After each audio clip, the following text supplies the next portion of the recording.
This is the Big O Show. This is the Big O Show. Yeah, man. Sucks. He's going to be out. So is it Manzik? Is that how it's pronounced? Is Manzik the man? Mance?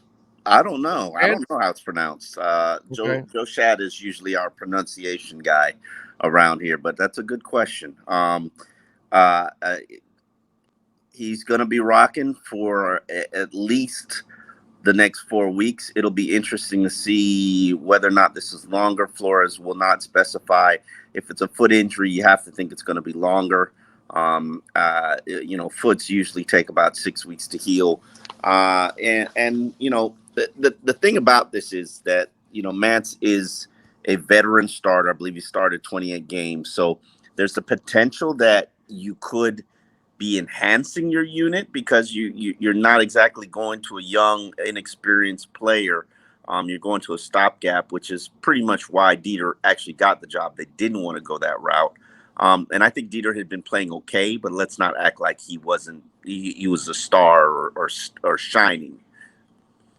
But he wasn't like a sore spot either.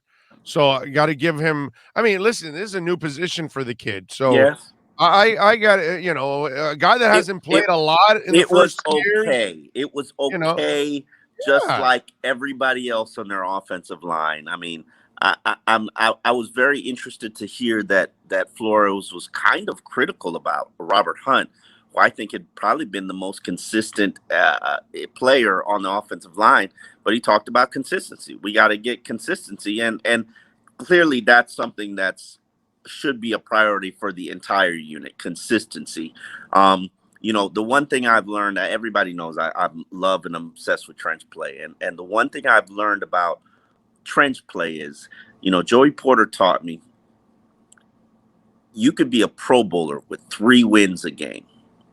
We're not talking stalemates. We're talking about 3 clear-cut wins dominant. He said, you get 3 wins a game.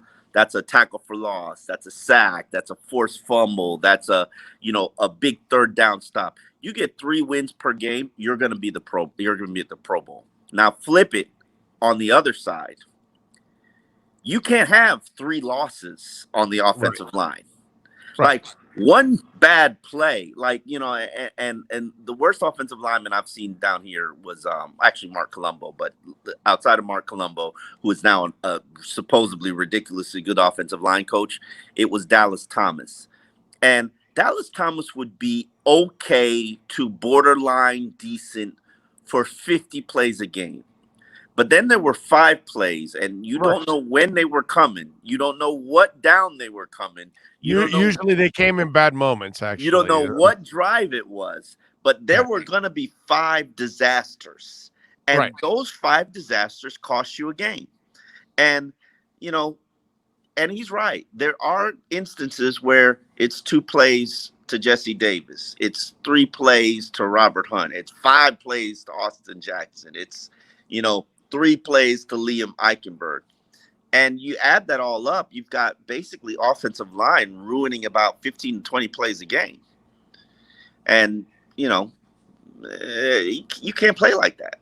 No.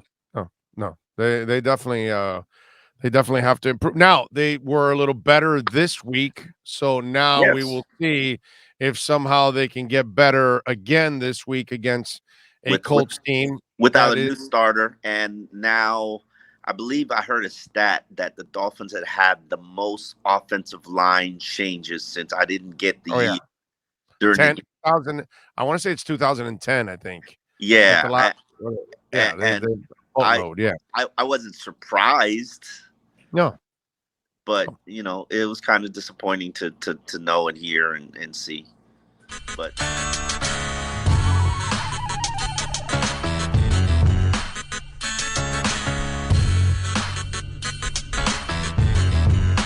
This is the Big O Show.